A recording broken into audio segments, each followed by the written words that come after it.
Hola, ¿qué tal amigos? Gracias por acompañarme en una nueva emisión. Norma Piña entra en pánico porque se da cuenta que esta línea, este mensaje del presidente López Obrador y la Cuarta Transformación para recortarles el presupuesto, para quitarles todos estos lujos, van en serio y sí lo van a hacer. Y ante esta situación va a instancias internacionales a acusar al presidente López Obrador. Y no solo eso, no solo una denuncia ante las Naciones Unidas, que es a donde se quejó, sino que también chantajeando al gobierno federal, adelantando que dejaría de brindar la atención a los ciudadanos ahí en el Poder Judicial de la Federación, por culpa, dicen, de este recorte presupuestal que se estaría haciendo en la Cámara de Diputados. Si es que no le ha gustado tampoco el manejo de la información que se ha dado con el tema de los jueces, porque también ya los jueces ya reclamaron, ya se quejaron que aparecen exhibidos ahí en la conferencia mañanera de que andan liberando delincuentes. Ya se quejaron también, seguramente varios de ellos, que aparecen elementos de la Marina en las audiencias, como sucedió en el caso de Uriel Carmona, en donde también estaban buscando dejarlo libre, algo que finalmente no sucedió. Y se suma, pues, a esta situación del dinero, pues Norma Piña finalmente reventó. De esto vamos a hablar, toda esta situación en donde se dan posicionamientos ya por fin de Norma Piña, aunque no hace declaraciones, saca comunicados, sacan desplegados también los abogados mafiosos que están con ellos, los apoyan, en fin, empieza ya una campaña en contra de las acciones de la cuarta transformación del presidente y en el tema del presupuesto. Y vamos a iniciar. Vamos a arrancar justamente con las quejas y los chantajes, porque no hay otra manera de decirlo, que hace Norma Piña en estas últimas horas. Y miren lo que dijo ella, en donde advierte el recorte presupuestal del Poder Judicial frenaría, dicen, lo que sería la consolidación del sistema penal acusatorio, que pues es algo bastante abstracto y no es realmente el chantaje más grave. Pero ¿qué es lo que dice la historia? Norma Piña advirtió ante una delegación del Grupo de Trabajo de las Naciones Unidas sobre el tema de la detención arbitraria que una eventual disminución presupuestal del Poder Judicial de la Federación detendría la consolidación de este sistema penal acusatorio y, ojo, aquí viene lo más grave, e impediría al Instituto Federal de la Defensoría Pública continuar prestando servicios a las personas más vulnerables. Abandonaría, pues, la atención ciudadana para que tengan estos abogados de oficio. Esta es la amenaza, este es el chantaje. Dice, si nos cortan el dinero, lo primero que se va es la Defensoría Pública. Norma Piña denunció que en México la justicia enfrenta retos relacionados con la efectiva garantía de la independencia judicial. Bueno, cuando menos lo reconoce, porque no existe esta independencia judicial, particularmente en lo relativo a la adecuada y suficiente asignación presupuestaria indispensable para atender el incremento continuo en la demanda de justicia federal que se ha registrado en los últimos 5 años. Una disminución presupuestal, se quejó, entre otras, detendría la consolidación efectiva del sistema penal acusatorio e impediría al Instituto Federal de la Defensoría Pública seguir representando de manera gratuita a las personas más vulnerables, en un escenario en el cual la demanda ciudadana de defensores y asesores registra un crecimiento del 20% anual. Así que la amenaza es esta: no vamos a tener defensores de oficio si me recortan el presupuesto del Poder Judicial de la Federación. Ya es lo primero que van a ellos a suspender. Y cuando venga esto, porque la idea es bien mañosa, van a decirle a la gente, oye, ¿qué crees? Ya no tienes abogados de oficio porque la 4T me recortó el presupuesto. No me vengas a reclamar a mí, vele a reclamar a los diputados, a los senadores de la 4T. Cuando te pidan su voto, ya les dices por qué no vas a votar por ellos. Ese es el plan mañoso. Eso es lo que se anuncia, se dice por parte de Norma Piña, que anunció también la publicación de un protocolo para jueces y defensores públicos sobre la legalidad de las detenciones en el sistema penal acusatorio. Y bueno, ya habla del tema en cuestión. Entonces, ahí va y se queja ante estas instancias internacionales de que le van a recortar el presupuesto y de que este presupuesto va a afectar lo que sería la atención ciudadana. Y es que no le ha gustado lo que se ha venido también revelando en estos últimos días. Si bien sabemos todos los privilegios que tienen los jueces, los vehículos, las comidas, los viajes, los seguros, los gastos también para remodelación, los beneficios para que ellos puedan contratar servicio de limpieza en su casa, etcétera, etcétera, y un gran etcétera, como si no ganaran casi 500,000 pesos al mes. Bueno, ahora también aparecen otros gastos que no tienen nada que ver tampoco con la impartición de justicia, como clases de baile, yoga y demás. Por ejemplo, lo que se reporta es que hay gastos millonarios en torneos de boliche, fútbol, talleres de yoga, baile, servicios de estacionamiento, distintivos en plata y arrendamientos de vehículos para su personal, en donde obviamente los principales contratos tienen que ver con el arrendamiento de vehículos y el pago del estacionamiento, porque pobrecitos ganan tan poquito que hay que pagarles también los estacionamientos a los funcionarios. Ojo, la mayoría estamos hablando de la Suprema Corte, no tanto en el Consejo de la Judicatura Federal. Todo esto es en la Corte, porque este es el presupuesto más difícil de justificar. Son más de 6,000 millones de pesos y si tomamos en cuenta que son 11 ministros, estamos hablando que cada uno de ellos nos cuesta más de 500 millones de pesos al año. Cada uno de ellos, 500 millones. O sea que cada uno gasta poco menos de 50 millones de pesos al mes. Así de ese nivel, que se tiene que justificar, y es que el problema es que no pueden. Y por eso también la alianza con la oposición. El día de ayer, encabezados por Xóchitl Gálvez, ellos salieron a presumir que no van a negociar ningún recorte a este Poder Judicial de la Federación y van en esta misma sintonía. Es que si recortan el dinero, le recortan el presupuesto, entonces ya no habrá justicia en este país. Así como se hablaba del INE, ya no habrá democracia. En la transparencia ya no habrá transparencia. Exactamente lo mismo.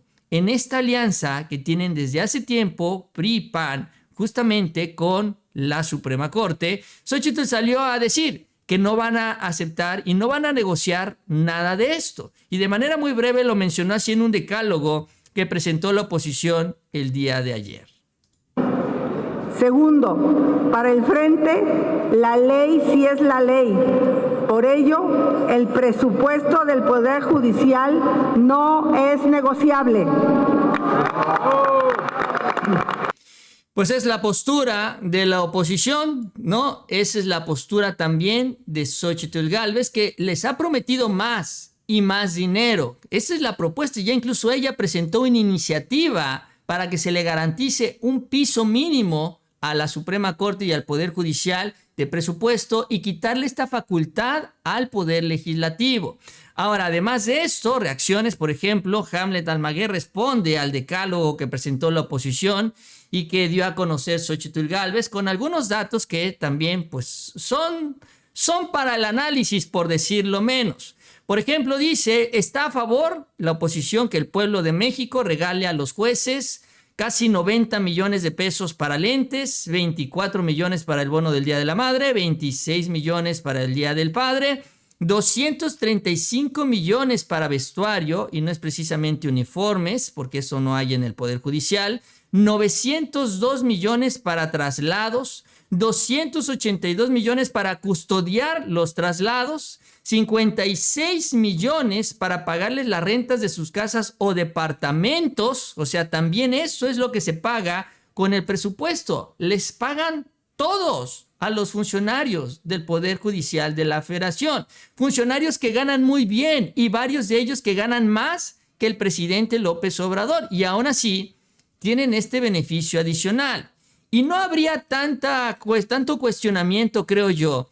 No sería tan criticado y tan señalado si los jueces hicieran su trabajo. Porque el problema es que tenemos un poder judicial que viven como reyes, que gastan como reyes y que al final terminan siendo comprados. O sea, ¿para qué darles tanto dinero si a la mera hora van a estirar la mano y van a vender la justicia? Que es lo que ha exhibido el presidente y también sus funcionarios cada mes en Palacio Nacional.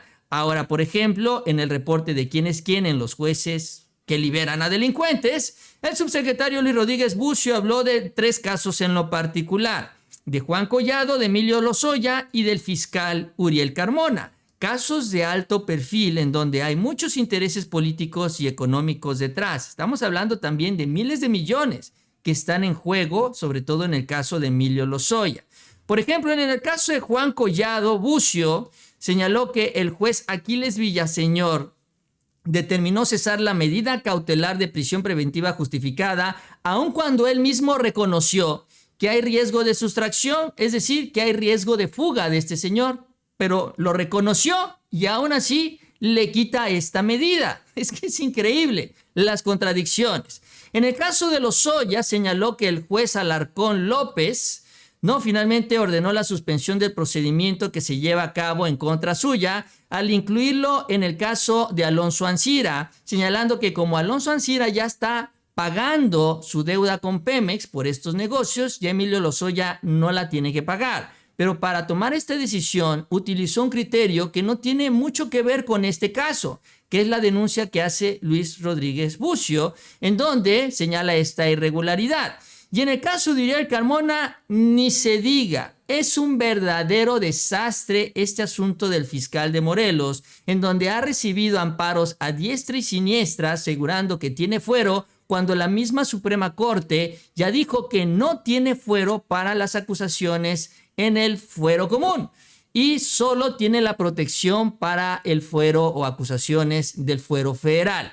Entonces, los jueces desoyeron a la Corte y han estado amparando a Uriel Carmona, también con un plan mañoso de la Corte que no notificó de manera formal a los jueces para que siguieran esta jurisprudencia.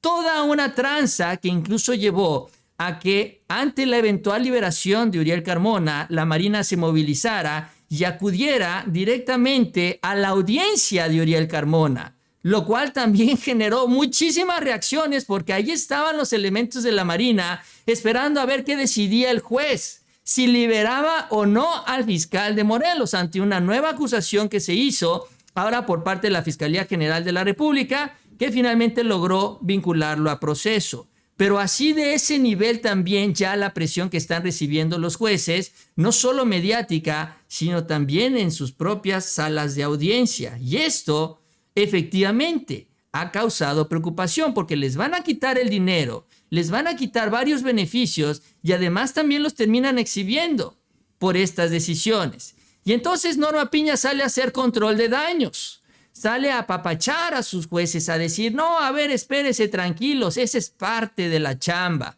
es parte de nuestro trabajo. Dice a los juzgadores, nosotros somos sujetos de descalificaciones, que es lo que dice también en otro comunicado, porque tuvo otro evento, no se transmite, no podemos ni siquiera ver y escuchar cómo dice las cosas, y solo nos enteramos a través de esto, de comunicados. No da la cara, no sale de su cueva Norma Piña, señalando que las resoluciones de las personas juzgadoras, dice ella, están expuestas al más alto escrutinio y en la mayoría de los casos no son bien recibidas por aquella parte que no obtiene una decisión acorde a sus intereses, lo que nos lleva a ser a sujetos de descalificaciones y señalamientos. Sí, se entiende, la parte perdedora siempre se va a quejar, pero cuando las decisiones se apegan a derecho, aunque se escuche el ruido, no trasciende a más. El problema es que la parte acusadora, que en este caso es el gobierno federal, no solo se queja de las resoluciones, sino que presenta los argumentos legales que no fueron seguidos, que no fueron respetados por los jueces.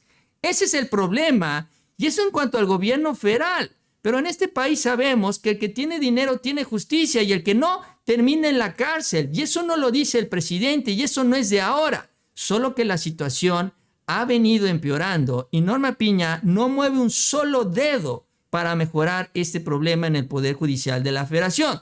Al contrario, les dice a sus jueces, aguanten vara, aguántenme ahí porque esta es parte de la chamba y vamos a seguir aguantando esta presión. El problema es que ella no va a poder impedir, si así lo deciden los diputados, que les quiten sus privilegios. Ahora, además de esto, también los famosos despachos de abogados, salen en defensa de los jueces. y sacan un desplegado, los famosos abajo firmantes, señalando que las agresiones a los jueces nos perjudican a todos. Dicen, los ataques infundados en contra de ellos son en detrimento de la función jurisdiccional que ellos tienen confiada y perjuicio del orden público. Si bien la gravedad de esta falta es independiente de quien la cometa, las arremetidas son mucho más nocivas cuando provienen de quienes protestaron guardar y hacer respetar la Constitución, es decir, el presidente y el Congreso de la Unión.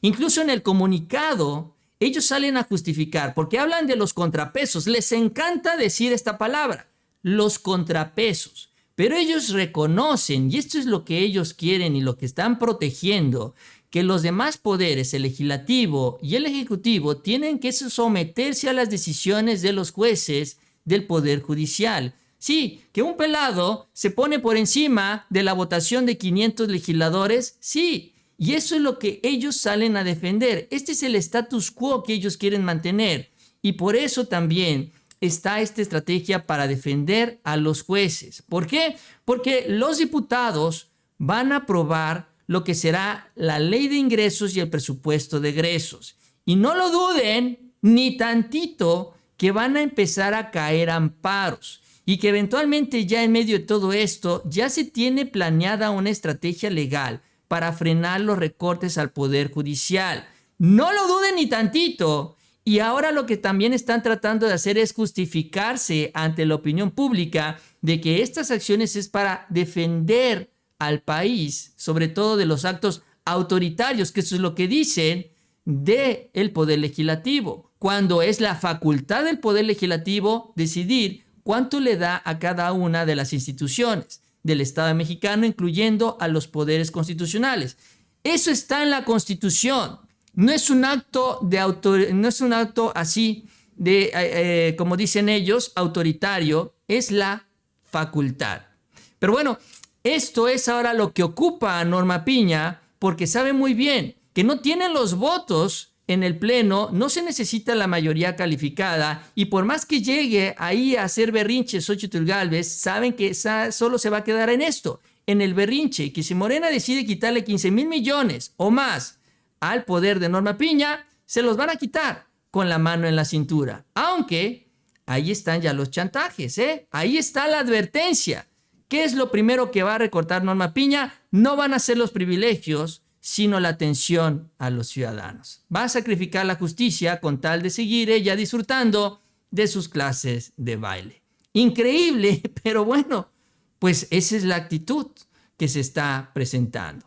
Yo con esto termino, les agradezco que me hayan acompañado en la emisión y nos vemos a la próxima con mucha más información.